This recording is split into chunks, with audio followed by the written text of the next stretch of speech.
Panchal ceramic विकास association की आज रोज general meeting में डिसीजन लिया गया है कि रॉ मटेरियल और गैस का भाव बढ़ने से तारीख 1/1/2025 से सब सैनिटरी वेयर का प्राइस में 8% की वृद्धि होगी। 8% भाव ज़्यादा लेने का नक्की किया है।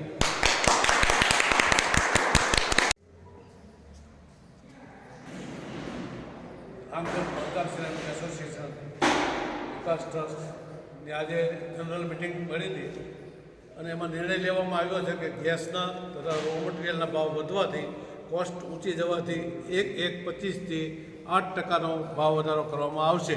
દરેક સેનેટરી વેર આઇટમમાં 8%નો ભાવ કડક રીતે અમલ કરવામાં આવશે।